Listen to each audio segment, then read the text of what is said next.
Sa isang baryo na napapaligiran ng kagubatan at dagat, isang matandang lalaking nagngangalang Lolo Senyo ang kilalang tagapagsimula ng magagandang kwento na nagbibigay pag-asa sa mga tao. Halina kayo mga bata! May bagong kwento ako tungkol sa gubat at sa mahiwagang diwata. Lolo, tungkol po ba ito sa alamat ng diwata ng kagubatan? Sabi ni Tomas, may lihim na taglay daw ang kagubatan. Oo nga, Lolo. At sabi pa ng mga matatanda, mahalaga yun sa kaligtasan ng ating baryo, lalo na't unti-unti na tayong naubusan ng likas na yaman.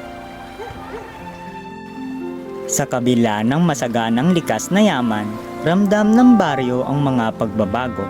Sa gabay ni Canardo, tinatalakay ng mga tao kung paano nila mapapangalagaan ang kanilang kalikasan. Kailangan nating magkaisa. Ang kagubatan at dagat natin ay puno ng buhay na dapat nating protektahan. Tama ang tatay, at kung kaya niyong magbinta ng tungkol sa kalikasan mo pa, Tomas, mas magiging maalab ang damdamin ng mga tao para sa kalikasan. Madalas akong nakakaranas ng kakaibang pagkakataon sa dagat. Baka ito ang paraan para makainganyo tayo ng mas marami pang nagmamalasakit. Kasama sina Ana at Tomas, nagdesisyon si Lolo Senyo na puntahan at kausapin ang manggagamot ng baryo, si Lara.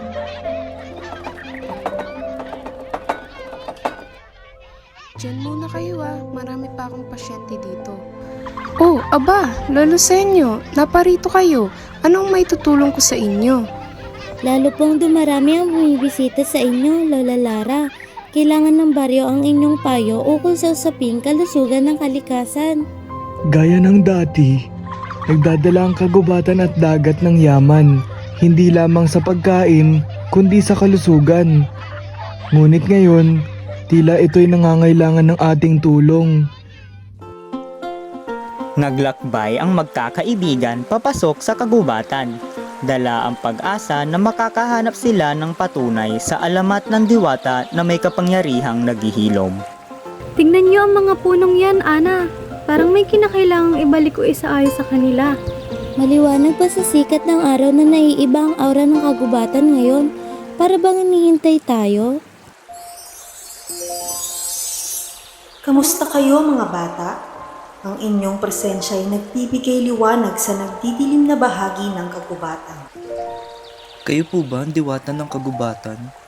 Totoo po pala ang alamat tungkol sa inyo.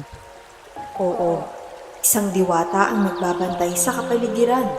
Ngunit, batid kung hindi sapat ang aking kapangyarihan. Ang kagubatan at ang tubig ay buhay ng inyong baryo at ito'y kailangan ng masusing pag-aaruga mula sa inyong mga puso. Ano po ang maaari naming gawin para makatulong sa inyong adhikain? Ang tunay na kagandahan at kaayusan ng inyong baryo ay nakasalalay sa pagyakap ng inyong komunidad sa responsibilidad.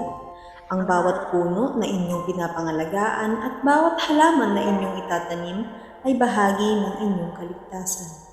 Gagawin po namin ng lahat. Handa po kaming kumilos para sa kapakanan ng lahat.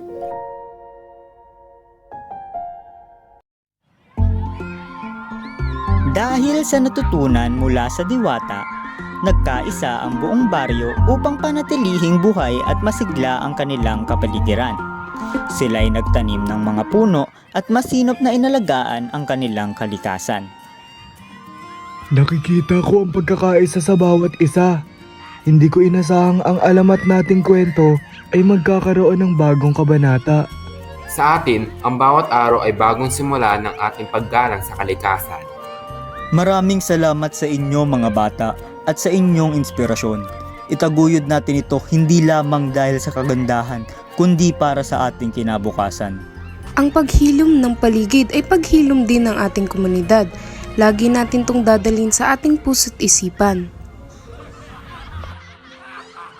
Sa patuloy na pagtutulungan at pagmamalasakit ng bawat isa, muling sumilay ang sigla ng kagubatan at lawa.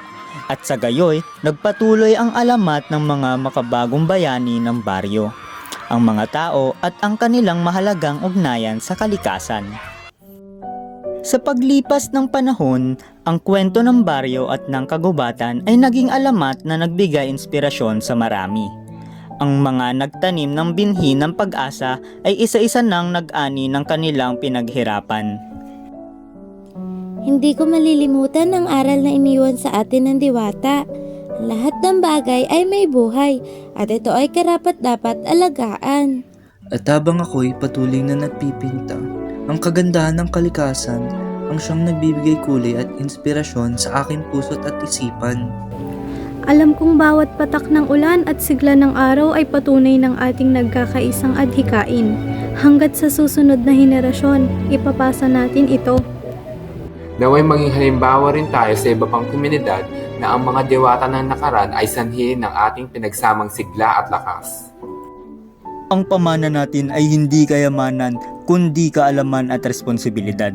Sa patuloy na pag-unlad, huwag nating kalilimutan ang ating pinagmulan. Ang napanumbalik na sigla ay handog ng pagmamahalan ng bawat isa. Patuloy tayong magsikap para sa ari-arian ng ating kalikasan. At sa pagpatuloy ng kwento, ang espiritu ng diwata ng kagubatan ay nanatili sa bawat nilalang na pumapanday ng kanilang kapalaran. Isang kisap-matang nagbubukod tangi sa bawat baitang ng kasaysayan ng kanilang baryo. Hanggang sa araw na ito, nagpapalitan ang pagyabong ng pagkakaisa at kilig ng bagong umaga na ipinanganak mula sa mga kwento ng kahapon.